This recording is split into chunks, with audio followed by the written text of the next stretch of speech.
Welcome to Crime Corner Investigates. We're going to be talking about the Luigi Mangione case today. We're going to go over the timeline of the photos that everybody have seen in the media by the timestamps, in order of the timestamps. And then we're going to go over who posted those photos first. And we can get a sense of what's really going on because they're kind of out of order. If you've never seen my channel before, I cover high profile crime cases. I investigate by analyzing the timelines. So it's a little bit different than a lot of other people do. And I investigate other things with those high profile cases. I'm going to be covering the Mangione case. I'm going to be covering the Tyler Robinson case when they both go to trial. And I've done a few videos on both. I also covered the Nancy Guthrie case, and I have a playlist of all my videos of that. So the last video I did relating to Luigi Mangione was about UnitedHealthcare. And about all their shady practices. And it's a doozy. It unveils a lot of stuff about UnitedHealthcare, which kind of points me in a different direction than Luigi Mangione. So I did really pick apart the timeline. If you've never seen my videos before, I'm a bit off the beaten path. You're not going to see crime videos on YouTube like mine.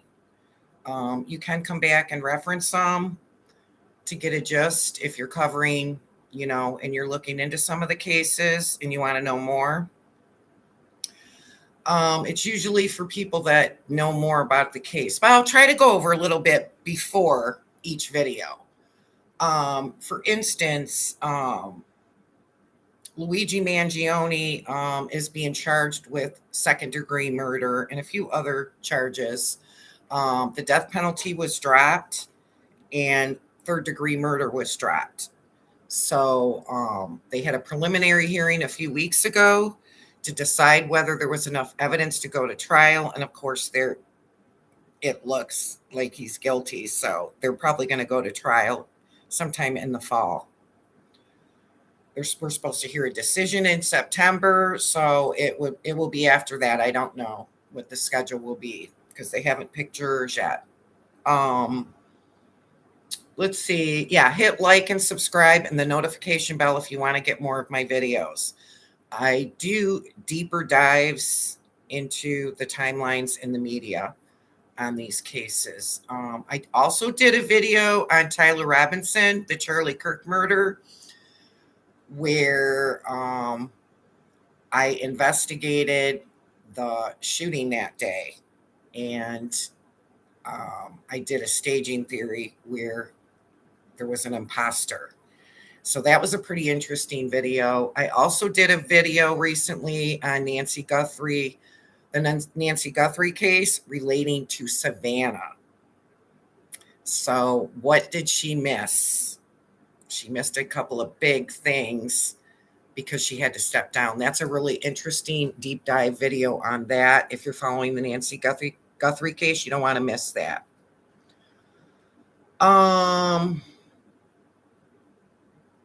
Let's see. So yeah, I posted this video yesterday, but I had a lot of technical difficulties and I had a lot of buffering and it just wasn't as organized as I like. So I'm doing it again.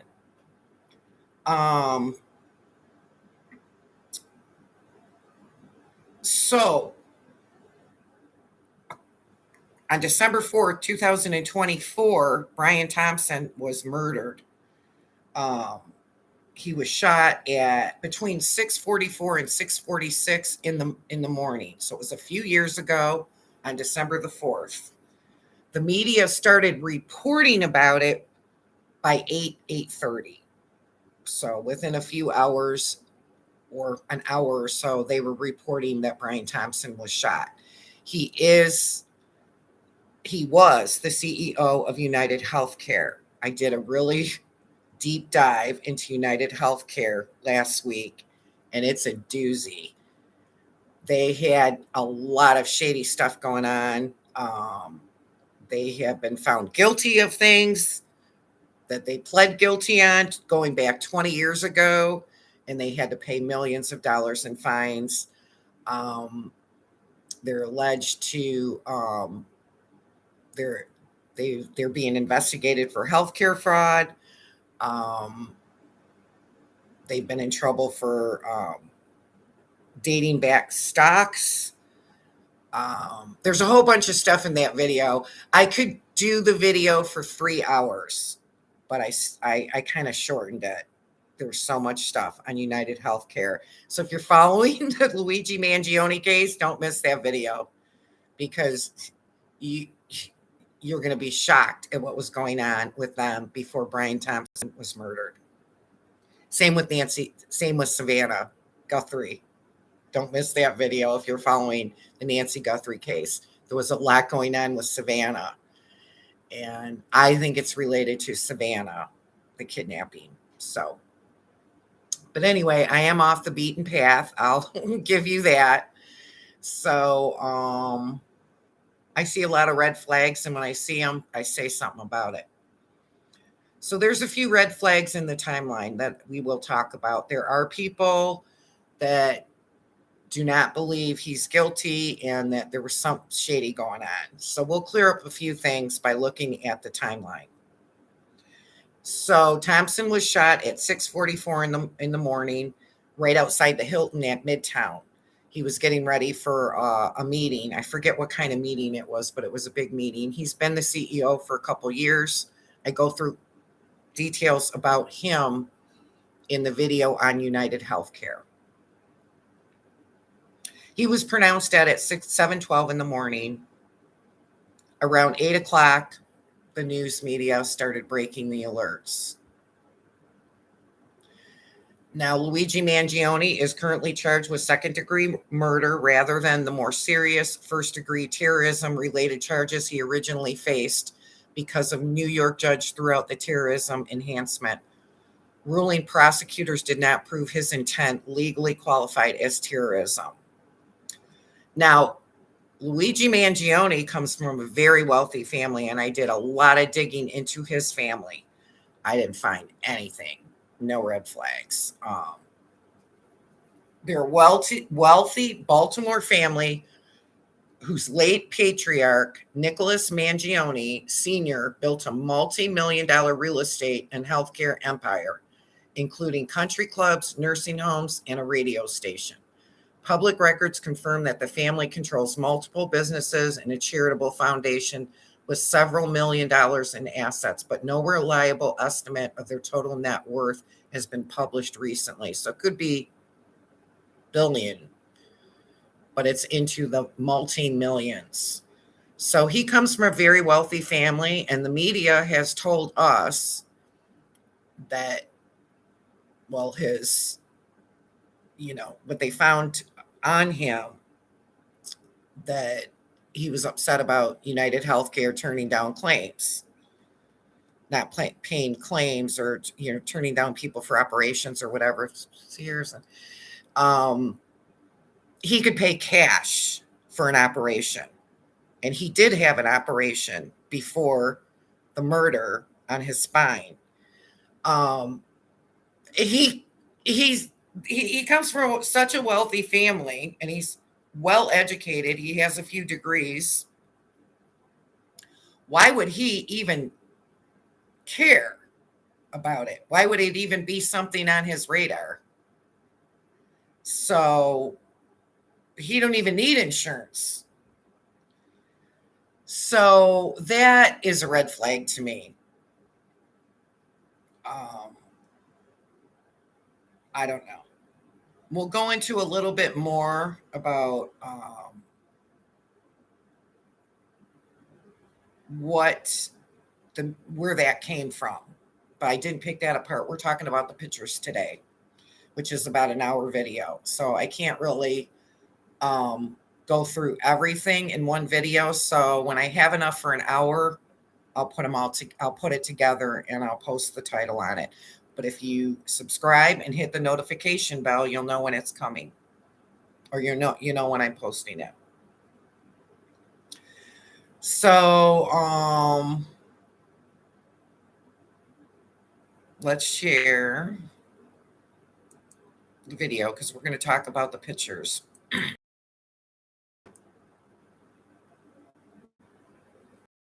Homer. Okay.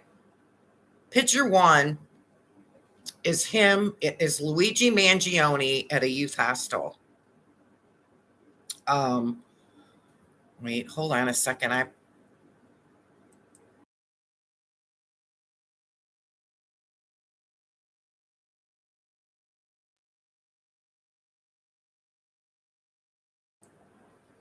Okay. Picture one. A lot of us have seen it. That's him. That's Luigi Mangione at a youth hostel. That picture is from Sunday, November 20th. We were told that the suspect came from the youth hostel and then shot Brian Thompson, within an hour that day. They had tracked him from the youth hostel. That picture is not from the morning of the shooting. It's timestamped from the 24th.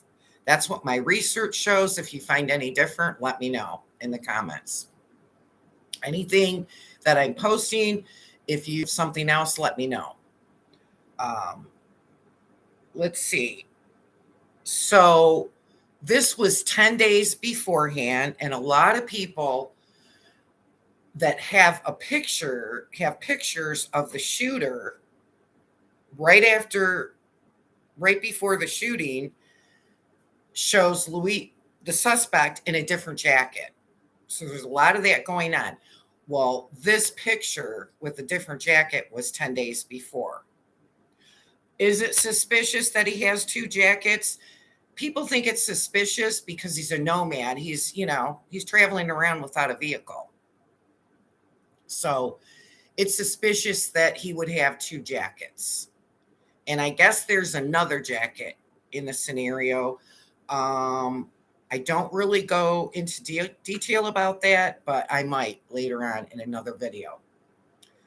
So this is from 10 days beforehand.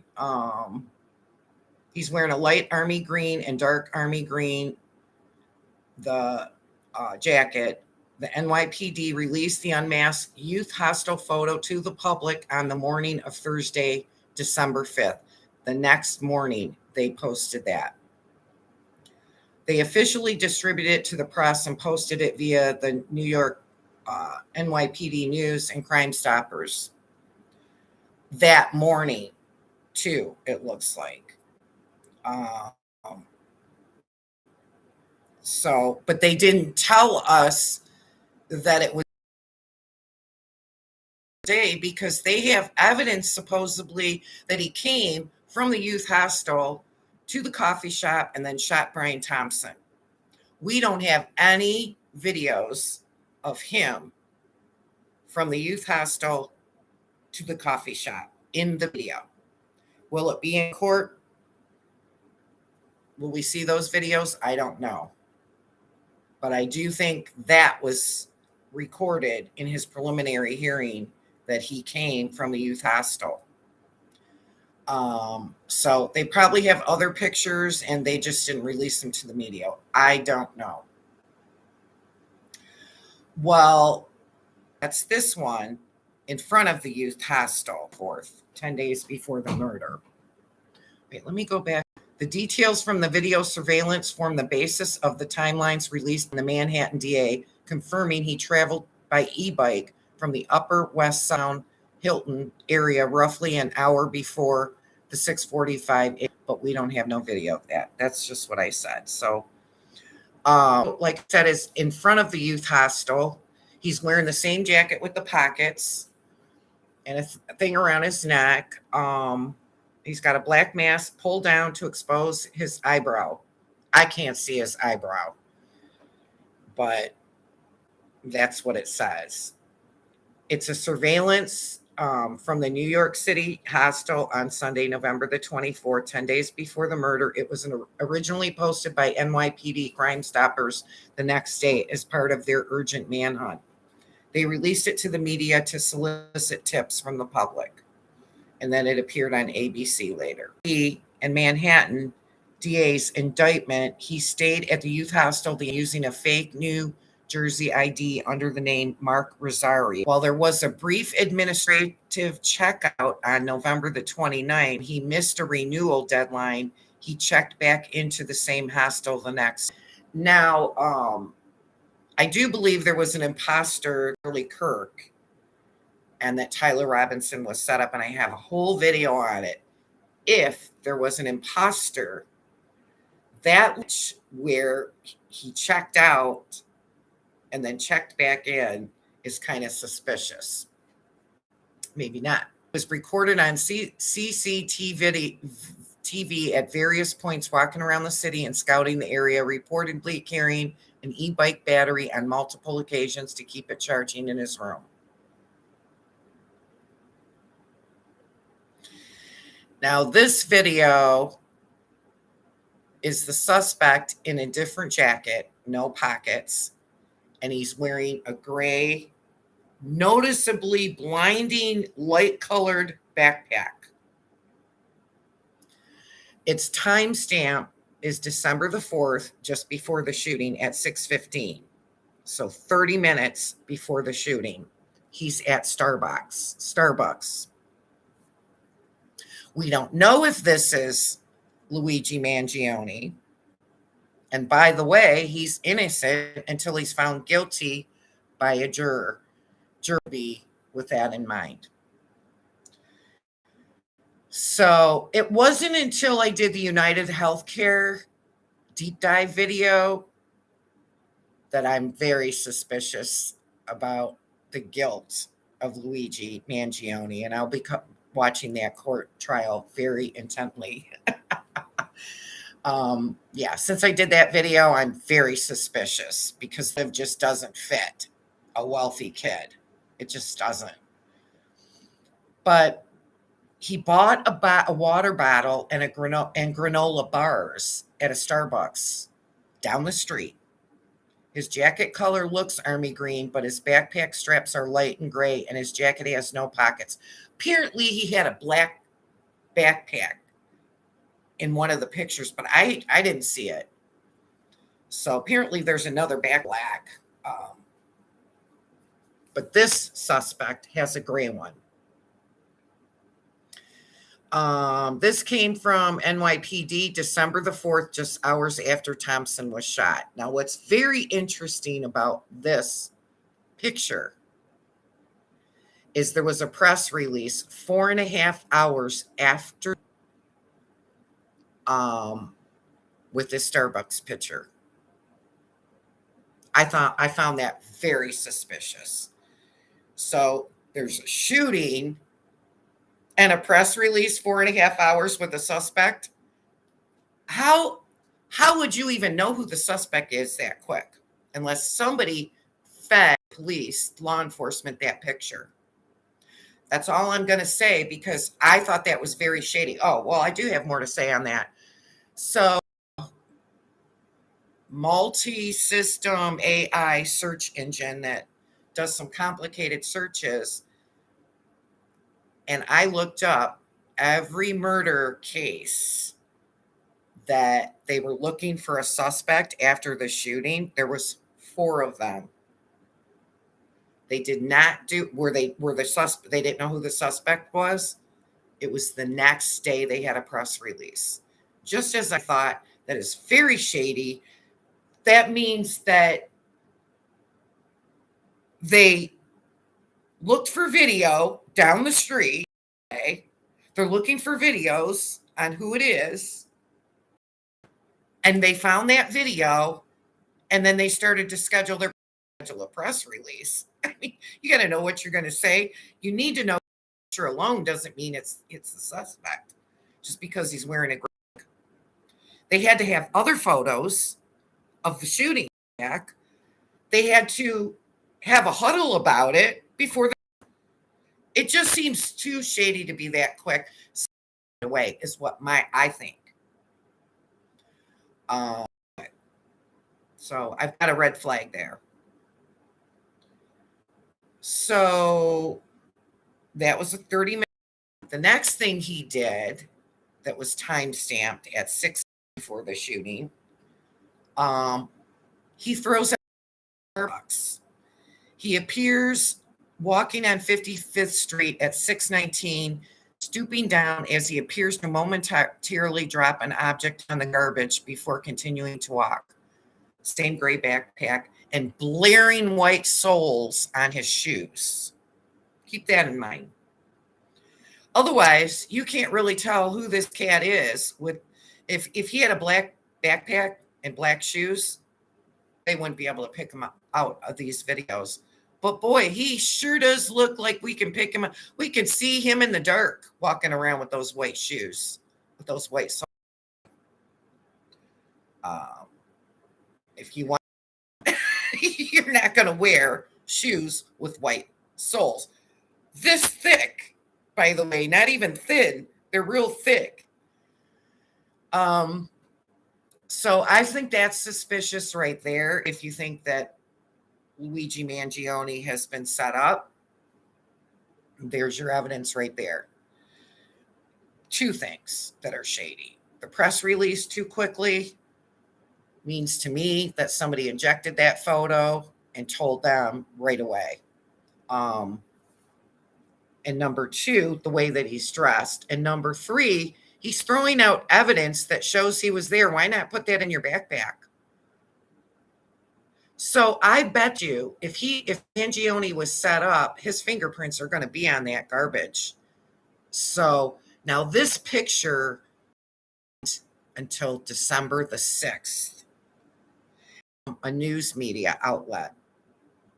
I wonder if they weren't planning on that picture being seen, because it looks like he's planning evidence. But I mean, he's planning evidence. They wanted him to be seen. So, but be suspicious that it was 2 days later. It's just suspicious that he's doing that. If he's going to leave town, which they suspect he was going to leave town because he had a passport when they arrested him, why would he do that? So that's suspicious too. Newsweek reporters physically went to the area and secured the surveillance footage from a security camera outside the Stage Star Deli. The object he was dropping onto the trash bags was later identified by police sources as the coffee cup he just bought, and Newsweek acquired it and added it to their master timelines. I think that's suspicious too. Around getting video footage that the police don't have. Or do they have it? I mean, okay, they went to the area. It's right outside Stage Star Deli. So the security camera is out Stage Star Deli. So if law enforcement went door to door to get footage, I would think that they would tell Stage Star Deli that we need that footage, and like, don't, whatever, this is an investigation. I don't know if there's any law enforcement that see this. I'd like to know if that's standard practice. I might look into that. But yeah, news media has a whole bunch of pictures. They're running around getting videos. Now, maybe it's a busy street and every little storefront has camera footage, and police thought they had their man, so they just, there could be a reasonable explanation for it. I don't know.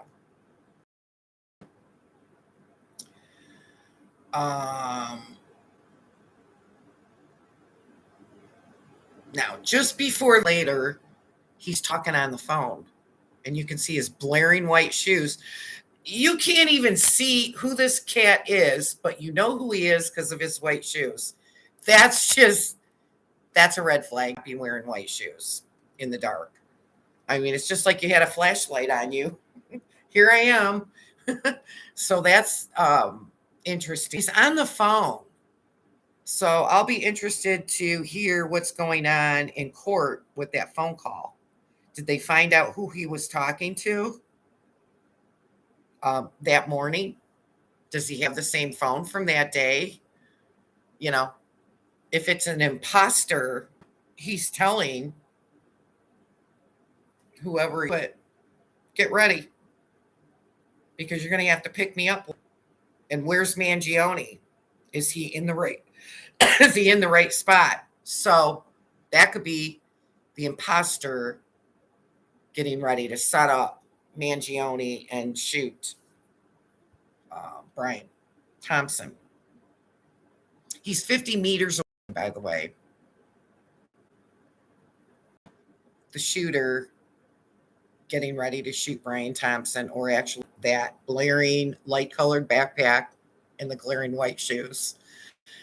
And, you know, we can't really tell what color his jacket is. It's like a green. And there's a vehicle right on the left-hand side of him, which is pretty interesting. But yeah.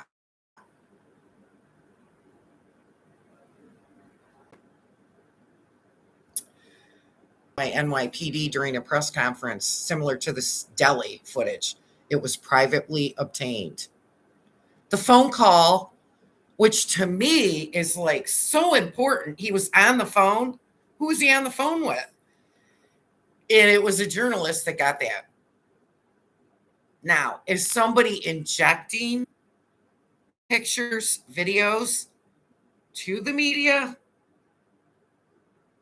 I mean, I don't know what the procedure is, and I'll find out in other cases if journalists do.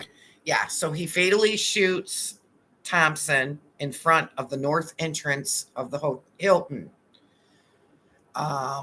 He approached outside the Hilton and continued to fire after clearing a jam was taken. Just hours after the shooting, NBC News exclusively obtained the chilly high-definition security camera footage from a camera mounted above the Hilton. NBC got that hours later. So that's interesting. The Hilton would have said it's been given to NBC got it, or did somebody give it to NBC? You can see his black backpack light fleeing, and you can see his backpack. You can't see his shoes, but boy, you see that backpack. The suspect fleeing the scene on foot in the alleyway and then riding the e-bike north on Avenue of the Americas, 6th Avenue, I guess. Those specific escape images were first released by NYPD during their initial press conference. That was 4.5 hours later after the shooting.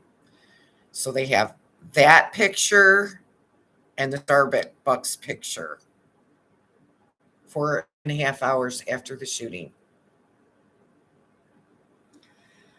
Didn't give it to him until their buddy was out of the area. At that press briefing, detectives Joseph Kenny walked reporters through the suspect's escape route step by step alongside the Starbucks photo. The NYPD officially provided the media with the surveillance stills showing the suspect running down the alleged 54th, 55th Street and subsequent photo of him riding the electric bike away from the scene.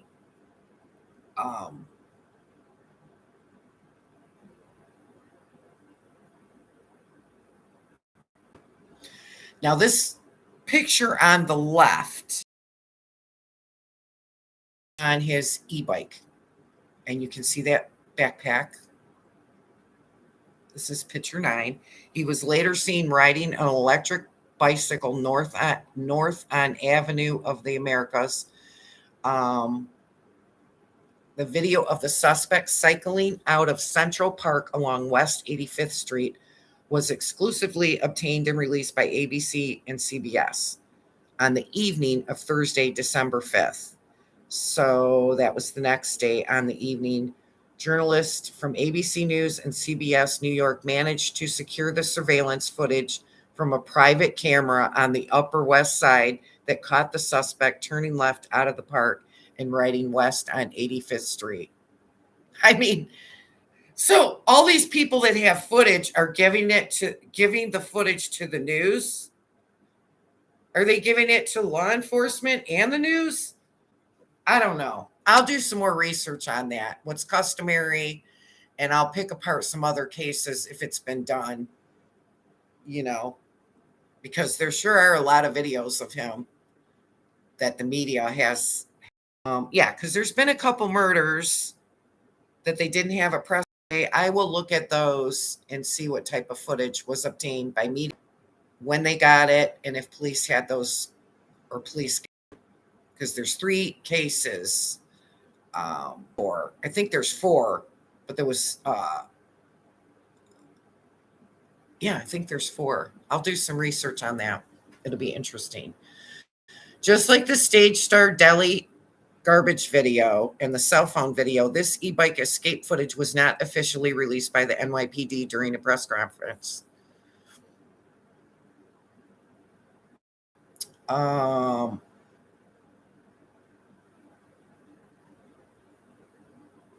Now, December 5th,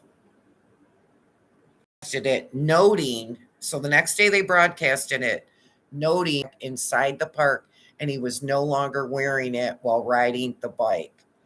Now, they don't find his backpack till later, a couple days later. But the news media is telling us that he doesn't have his backpack in that photo. I don't know how you can tell.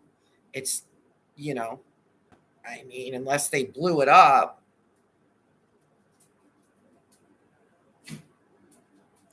But, yeah. Something funny about that they would have a backpack. Now, this photo was taken at 6:59.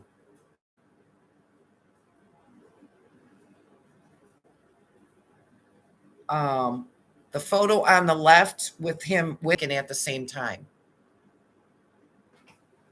How could that be?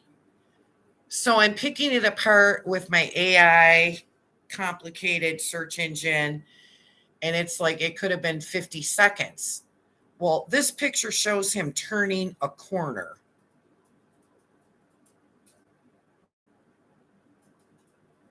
The middle of the street.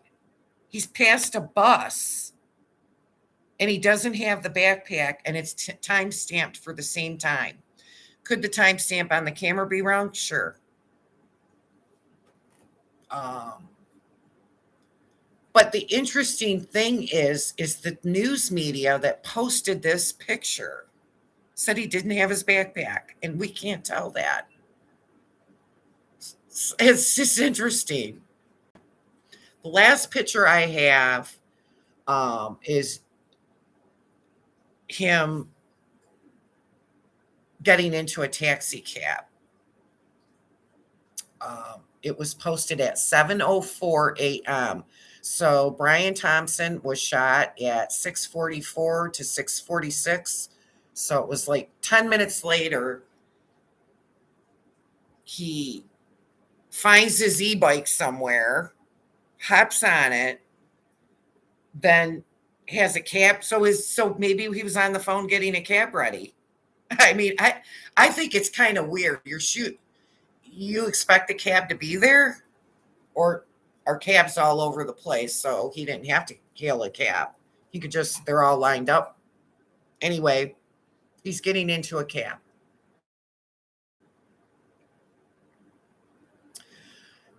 And NYPD news channels posted that photo on Saturday, December the 7th. So it was 3 days later. Once the NYPD sent out the press release containing these 2 new taxi photos on Saturday night, all major news organizations immediately published them across their websites. The cab driver did not come forward and turn it in proactively. NYPD had to actually track him down. that shooter suspect. But he points him out at McDonald's in another state, the state the murder happened, but the cab driver doesn't even recognize him or say anything. When detectives e-bike out of Central Park onto West 85th Street at 6:59, they continued pulling street cameras in that neighborhood. By canvassing the area, they found a video of a suspect ditching the bike near Columbus Avenue and West 86th Street and then hailing a yellow taxi cab around 7:04. Now, they never found the bike, but one of the viewers on my live video last night said someone could have stole it. But that far away, this is only 15 minutes later, 14 something minutes later that he ditches the bike. Are they looking all over the area? Do they know he got on a bike at that time to find it? But yeah, so he ditches the bike. They don't have a camera. Once police saw him get into the cab on the street camera, they zoomed in to read the medallion number on the taxi and they contacted them. Tracked down the driver and wanted to know where he dropped off. And he said the bus station. Now there's cameras inside the bus station and outside on both ends. So there's lots of cameras at the bus station. So police use the city steps rather than waiting for the driver to realize who was in his back seat. Interestingly, there were actually no released surveillance pictures ditching the bike. Now, that's really interesting because I guess he was in Central Park or near Central Park, and there are cameras around there. So if this was staged and there was a camera, it's possible a van pulled up, he threw the bike in there, maybe even got in himself because there's missing footage.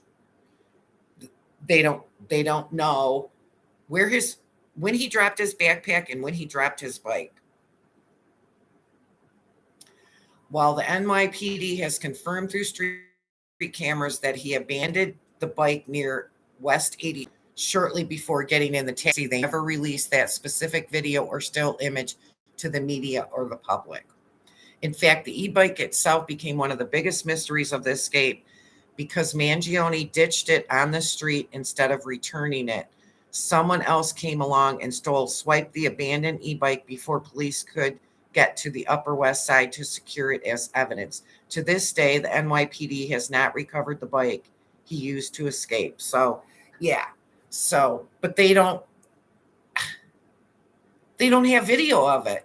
If they do, we don't know about it. Now, this sounds like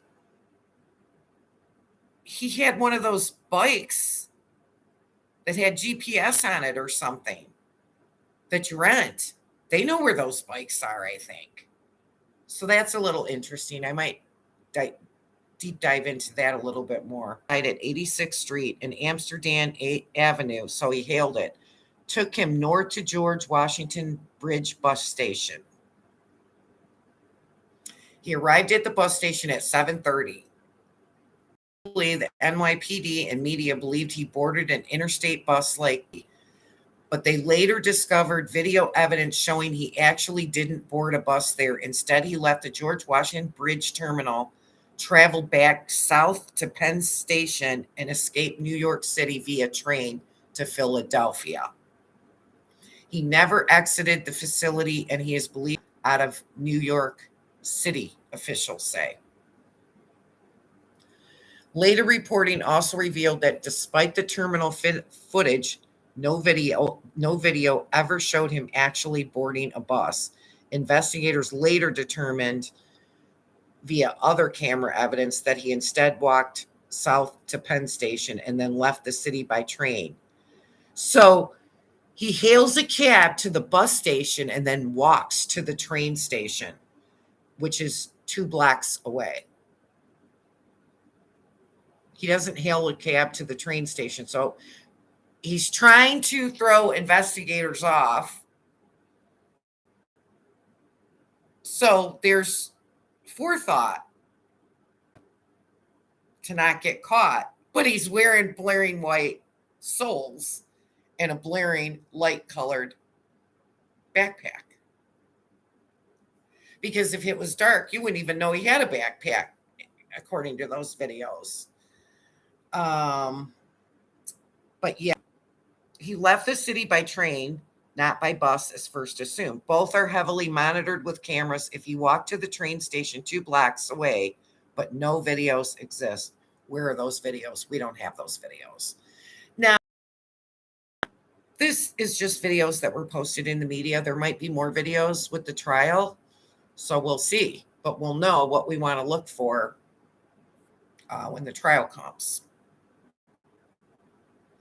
Canvassing and officers on Friday afternoon, police recovered what is suspected to be the backpack carried by the suspected shooter.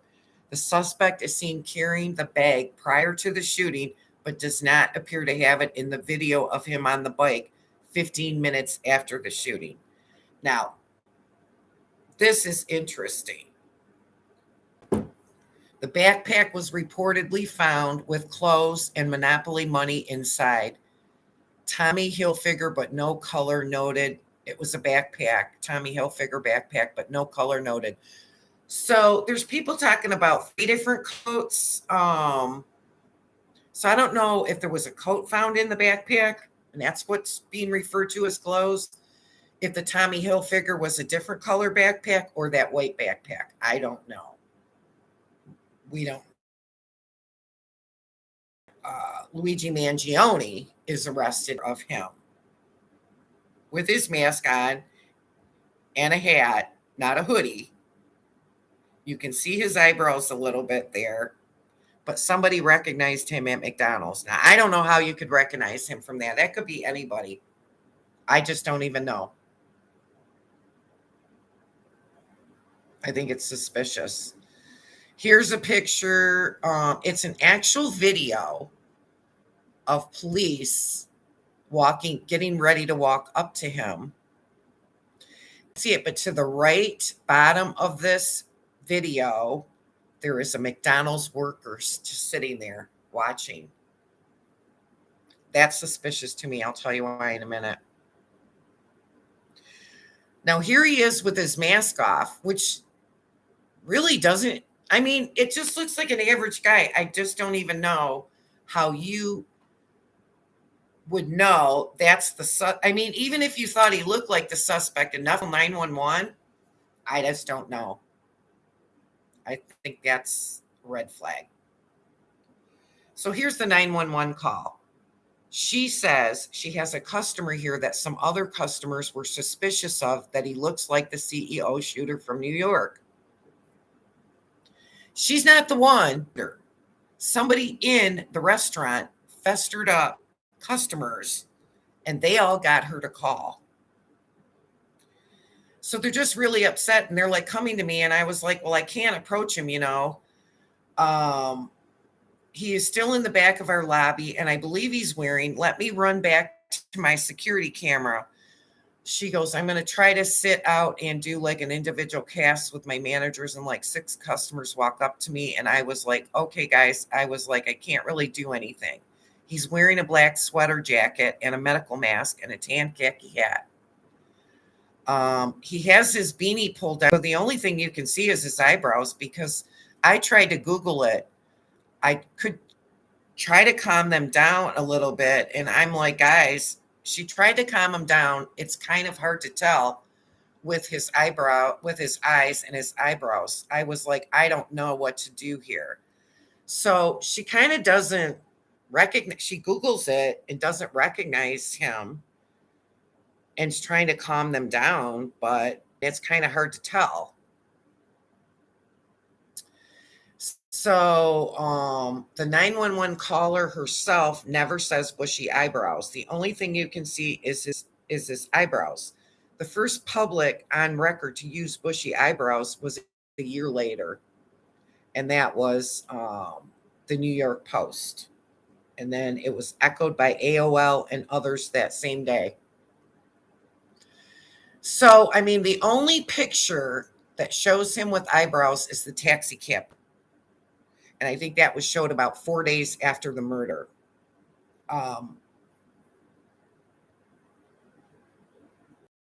I just don't know about that. At this time, he's believed to be a person of interest in the brazen targeted murder of Brian Thompson, CEO of UnitedHealthcare, last Wednesday in Midtown. He was in McDonald's and was recognized by an employee who then called local police. Now, the police in a press release said it was an employee who called, who told his manager. What's suspicious to me is there's an employee sitting in a booth. I don't even think he has food, like he's eating his lunch. Everybody's all festered up thinking this is the shooter. The shooter could be a crazy guy. Why would you even stay sitting there watching it go down if you thought he was the shooter? Wouldn't you be a little worried? There could be a shootout. I mean, because nobody knows who this person is at this point. They just know he execution style shot somebody. And in the public, I mean, shooters, they're usually suicidal and they usually commit suicide after or want the police to shoot them. So it's just weird that this McDonald's worker is sitting in the booth wanting to see him be confronted. If Mangione was set up, was he supposed to meet somebody there? Was it the McDonald's worker? Or did somebody else want to meet him there that he was waiting for? Did they set him up with the backpack? I don't know. I'm just saying it's suspicious. And what's even more suspicious is the media said that she called that it was customers. She doesn't say that it's a McDonald's. They have security cameras in McDonald's. The police knows exactly who festered everyone up. So I think the police said it was a McDonald's worker was recognized by an employee. They would have said manager, employee. Maybe they got it wrong in the press release and it was no big deal to them. I'm just saying it's inconsistent. So what he had was recovered clothing, including a mask consistent with those worn by the individual, the suspect, a fraudulent New Jersey ID matching the ID our suspect used to check into his New York City hostel before the shooting, and a handwritten document that speaks to his motive. So this was at Altoona Panels. Someone in his group, this looked like on one of the media stations, there was a clip that said, and I really didn't look at him. I thought everybody was kidding me. The one looks like the shooter from New York. So someone in his group, he claims. That doesn't mean that a McDonald's worker, someone in his group, $1,000 reward for the arrest and the conviction of the suspect. I would think there should be a discrepancy on who. Like, if you thought it was the suspect, why are you festering the manager to call? Why wouldn't you call? Because I think the reward was posted on Crime Stoppers. I would think if I was the one that pointed him out, that I'd be on the news and say, yeah, this is how I noticed him. And this is the picture where I thought it was. And, and that's how no. We're getting different accounts of what happened. It could just be a mix-up. So whoever it was in this guy's group, he's not saying who it is. He said they initially laughed it off. We just went on about our business, but we were kidding about it. Like, boy, wouldn't that be something? He later saw him back hood up and thought he might be an employee on break. He thought he was an employee on break. He was not the person who alerted staff. He said he wasn't the one who alerted staff to by investigators.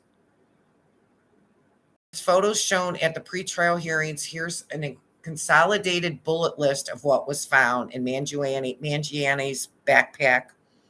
At a 9mm ghost gun, Glock style handgun with a 3D printed lower frame, silencer suppressor compatible with the handgun, loaded 9mm magazine, at one point described as wrapped in a pair of underwear inside the backpack, extra ammo, clip magazine beyond the loaded one, notes notebook that an officer referred to as a manifesto containing writings in his hand, multiple handwritten slips and notes by Black. So whoever, if this is staged and they festered the manager to call, he said something about the eyebrows, because I don't think anybody would have, I just don't think anyone would have recognized him sitting there in the corner like that. I just don't see it. That could be anybody. Enough to call 911? No. Maybe. I'm suspicious. Buy black shoes, white stripe, too distinctive. That's on his note. That's just weird. He wears them before the murder and to get away, and now he's saying it's too distinctive. Change hat, shoes, pluck eyebrows, bus to Penn Station and further travel directions, keep momentum, FBI slower overnight, break camera, continuity.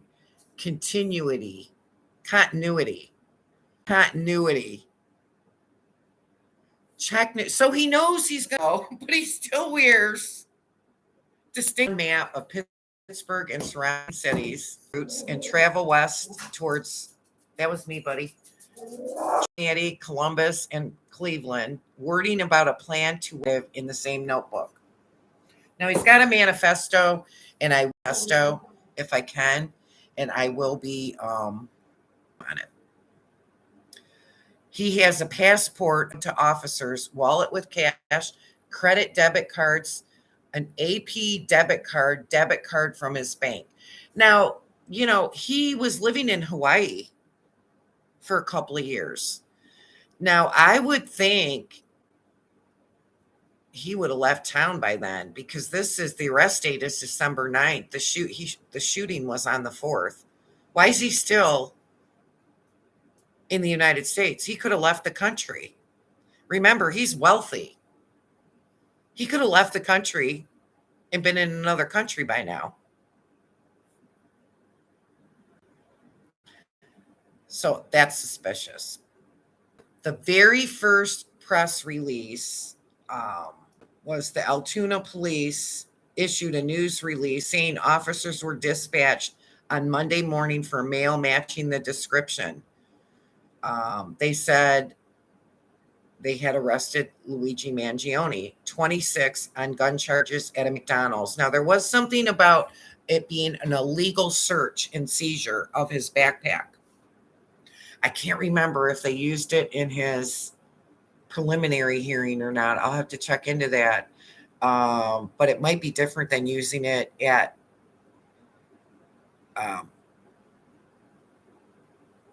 they obviously didn't throw out the backpack evidence because they had a preliminary hearing.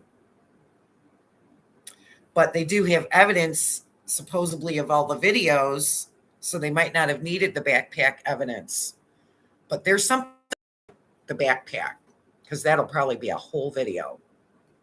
Press release. I'm going to turn off my share screen. The very first press release was on December the 4th at 11:30 a.m., the morning of the shooting. It wasn't even after noon yet.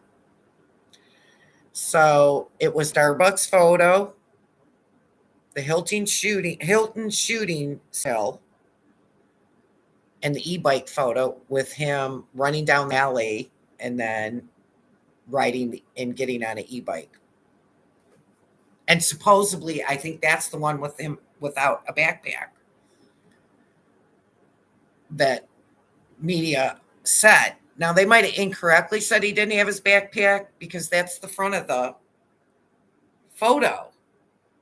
Oh, no, that's the back of the photo with his backpack. Yeah, that's the back of it.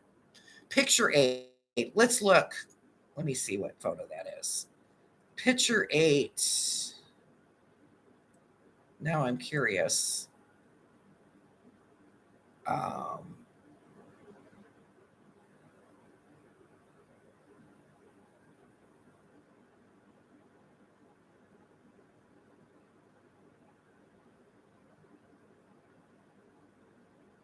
No, picture 9 was the backpack. Picture 8 is him leaving right after the shooting, and you can see his backpack. So he's fleeing the scene and then riding the e-bike. We only have the picture of him fleeing the scene. There's probably more photo of it or more videos of it. I didn't get it. So there's a couple pictures I might be missing. I have 10. So yeah, that's the alley run right after the shooting. That was the first thing the police released, was those 3 pictures. The second group of pictures, the Hilton shooting video group, was released at 2:21 that day, a couple hours after the press release. And it was the Hilton shooting video at the north entrance showing the gunman shooting Thompson, the gun jamming, and the gunman clearing it and firing it. NBC News obtained this photo. Now, did the police already have that photo and didn't show it?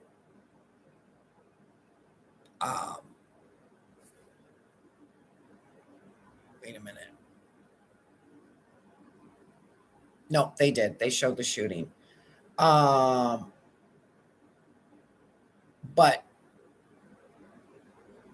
NBC has another photo of the shooting from behind. So there's 2 photos. NYPD has one of him shooting Brian, or the suspect shooting Brian. And then NBC has another photo of the suspect shooting Brian. They're both called the Hilton shooting videos. This one's from the north entrance. And this one, it just says it's at the north entrance too.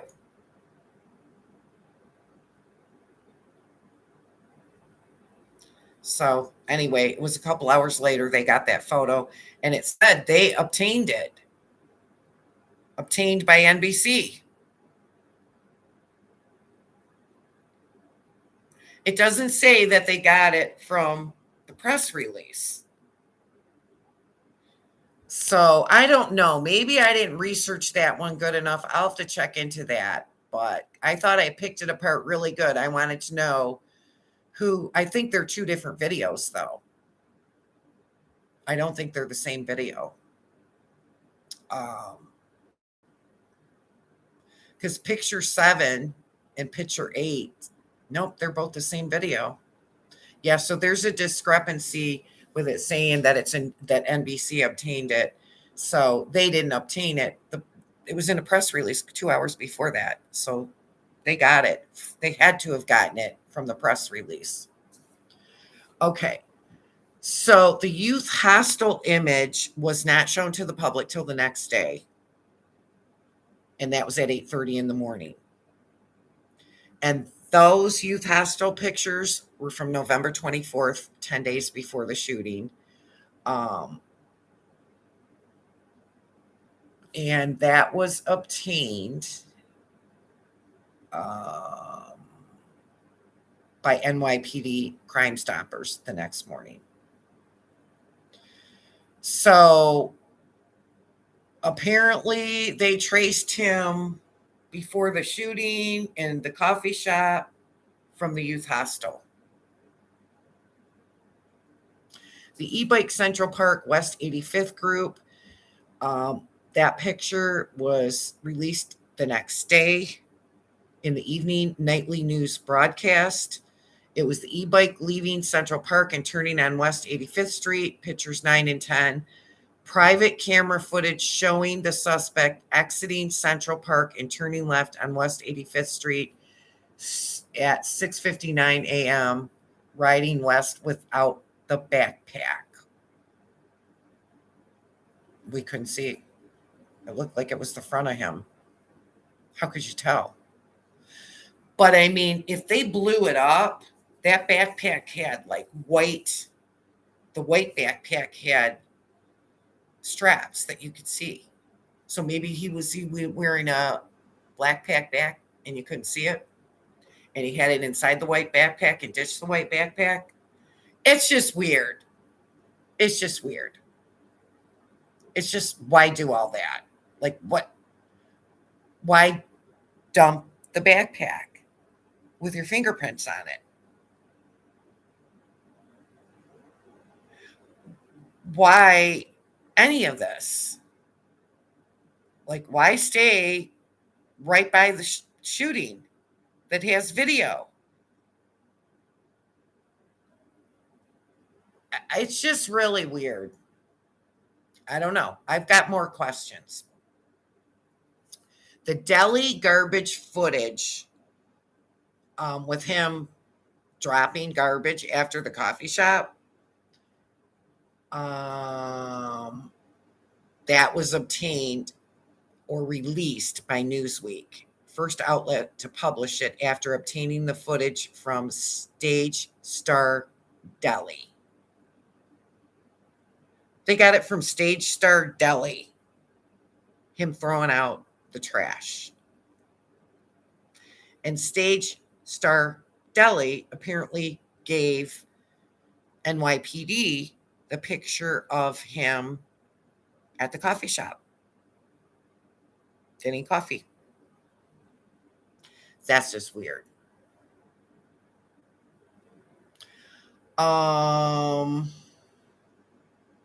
Number 6, parking lot clip group.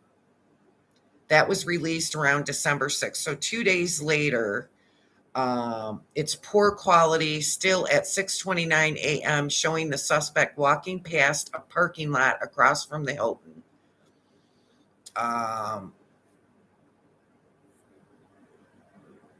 That might be him on the phone. TV online news timelines compiled from Canvas Midtown cameras. No single exclusive outlet added to coverage around December 6th.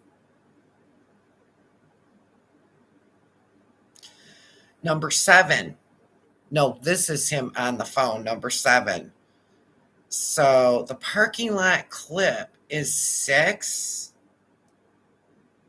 Which one is 6? Let me see if I can find it.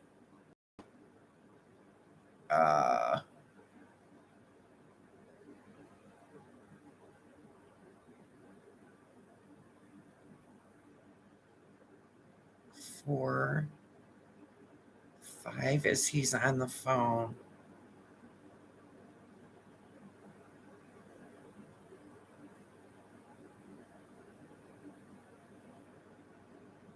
It's the shooting. Okay, let's see. Let's see what it says.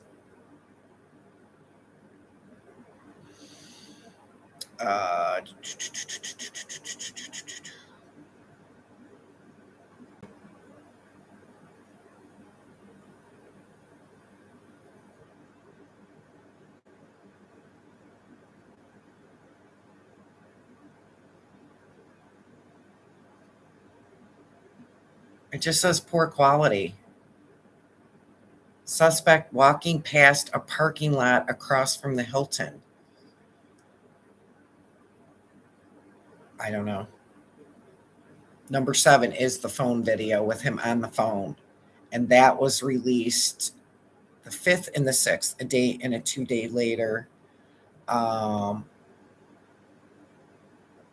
Camera on West 54th Street showing the suspect at about 6:30 a.m. appearing to talk on a cell phone just minutes before the shooting. The New York Times and the New York Post um, posted that, released it. We don't know where they got it from. Now, I thought he might have hailed a cab with that phone, but no, it looks like that he called to get a cab, but he just hailed a cab. There's cabs all over. You don't need to call to get a cab. So, who is he on the phone with? I wonder if that's going to come out in trial. Now they're going to decide whether they're going to go to trial in the fall, in September, if they have enough evidence. The judge will decide if they're going to take it to trial. They're going to take it to trial. There's tons of evidence. His fingerprints are probably all over everything. I mean, the backpack with him, unless he was set up, and it's possible he was set up and they told him to write this script to help them. They're making a movie, or they're doing, you just don't know. I do know that news media reported that his mother said she could see him doing something like that, and it was traced back to she put in a missing persons because Luigi Mangione was missing. His mother hadn't heard from him. So she called the police in California, I think it is, to say her son's missing. She wanted to fill out a missing persons report. The officer says he didn't talk to her, but later on said that she said she could see him doing that once he was arrested. Like, I guess he was arrested maybe, and then he called her and she told him that. Anyway, the attorneys had that thrown out. They adamantly said it wasn't true. She did not say that. Now, he's got a lot of money, his family does. You are going to see a different trial than you usually see because they probably have the best lawyers that money can buy. Tyler Robinson's is not from a wealthy family. I do really 99% sure he was set up. I don't believe it was him. I figured out a staging theory and everything, so I don't think it was him. Luigi Mangione, I mean, when I heard about the backpack, just like everyone else, he's busted. And the theme with UnitedHealthcare, until I did the deep dive into UnitedHealthcare, now I don't believe it. I think it has something to do with Brian Thompson. Now, Brian Thompson's wife told authorities that somebody was threatening his life before the murder, but he didn't tell her anything else about it. And the day of the murder, they lived in Minnesota in separate homes. They were separated or divorced, separated, and they lived in separate homes for years, several years. They had a son. There were bomb threats to an attorney in the local area. I'll have to get see if I can find out what it said. It might not be in the media. I might have tried to. There were bomb threats to her. She was threatened. But they contacted an attorney, a local attorney or his attorney. Sound a little familiar with contacting someone else of the media, or it was just weird. So they, police, checked all into it and, checked for bombs and everything. And there was nothing. So they thought it was just like some sort of prank thing. That's what they said. be terrified if I was that woman, if her husband was executed that way. And then there was threats on her from told somebody else, and somebody else had to call the police. That's just weird. But anyway, what is a big red flag is Brian told his wife that he was being threatened with his life before the shooting. Do you think Mangione contacted him to threaten him? We'll have to see if that's in the trial. But yeah, when you watch the UnitedHealthcare video that I did last week, you'll see why I'm real skeptical about the timeline and what's going on. Hit like and subscribe if you like timelines and things like that. And hit the notification bell so you know when something else is going to come. I'm going to give you a mental health tip for the night. I try to do one after every video. The mental health tip is if you're having trouble sleeping, instead of getting medicine to help you sleep, you can download a hypnosis app from the Play Store and you listen to it every night. In about 30 days, it'll be routine and you'll start sleeping really good. It's just put headphones on, click the button, and before 20 minutes, 30 minutes are up, you're out. And after it might take a few weeks to start working. It's not a quick fix like a pill, but I've used it before. Trust me, about 10 years ago, I couldn't sleep. I was always having trouble sleeping, and I used the hypnosis app, and it works. It takes a couple of weeks to become a habit, but those hypnosis tapes work.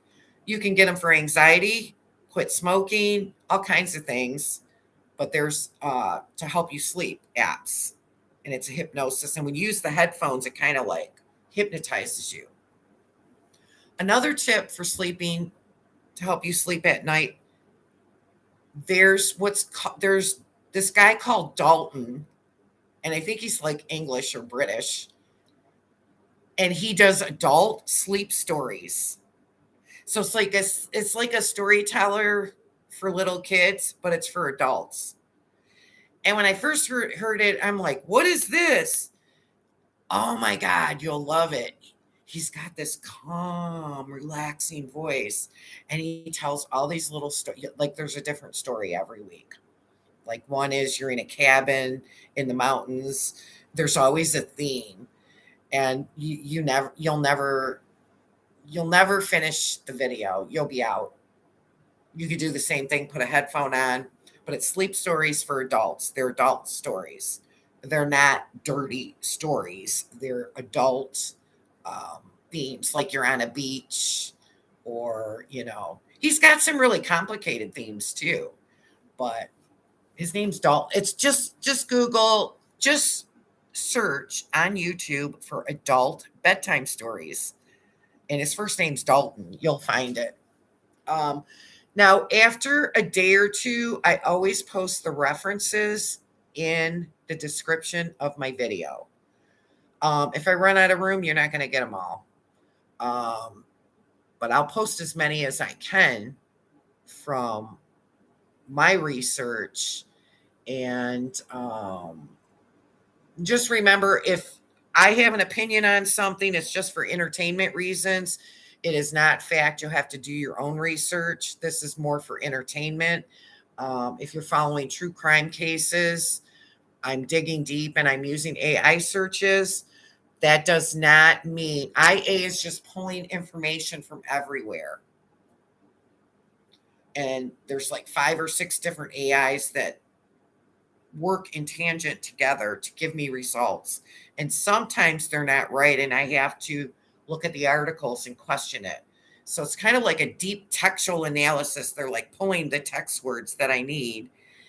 But it doesn't mean it's right. So I always have to check and double check and double check. That doesn't mean that what I'm posting is 100% right. You have to do more research. If you're using it for other research, double check the resources yourself.